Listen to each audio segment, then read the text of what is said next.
My name is Valentin. I'm a 20 years old boy. I come from France, and my artist name is Kongs. I've always been a big fan of music in general, not especially electronic music, but rap music, pop music, rock music, everything.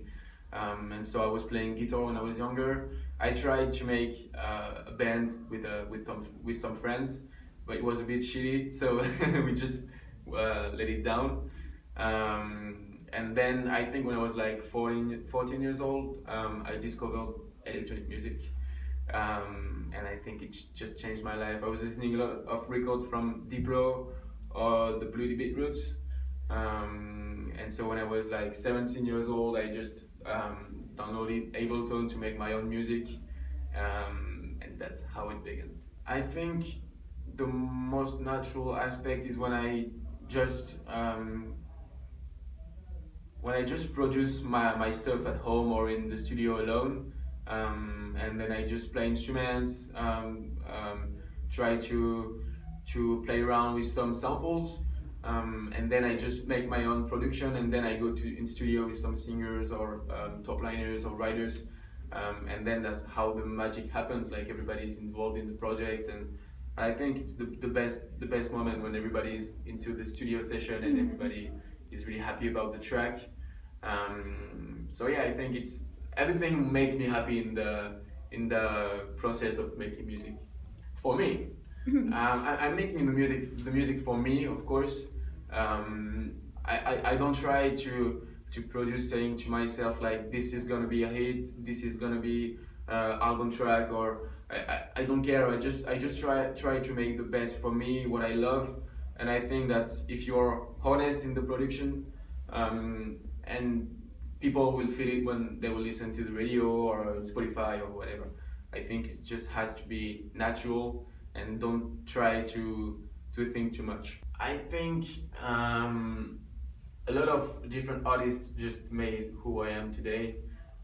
There was a French band called Indochine, and I was a big fan. And it was the first concert I've ever seen with my father, and it was amazing to see like the artist on stage, the guitarist on stage, and everything was crazy.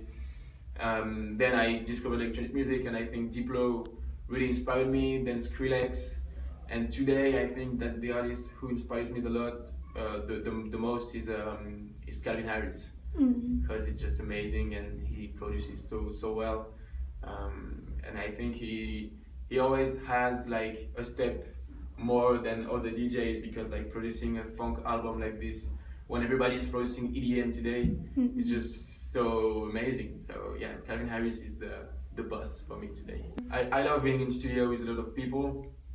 I also love being alone, but for the creative process, it's better to be with some people. So I'm working with a lot of singers today, and so the goal for the next album is having more big featurings. So yeah, I'm trying to reach out some big names. So I think it's gonna be fun. I would just say don't try to make like other DJs or producers. Just try to find your own signature, and I think that's how you progress the most, is when you search for yourself and who you are and what you want to make, because it's easy to copy other people, and it's more difficult to make your own world and own atmosphere. So I would just say like just don't care about the other DJs and all the musics you listen to. Just try to focus on what you can make and what you love to make. I'm working on some singles already. I think I know the vibe for the next album is gonna be really funky and disco and old school vibe. I've been in LA already to record some stuff, and so I'm really inspired by this Californian vibe, sunny vibe, happy vibe. So it's gonna be a lot of things like that.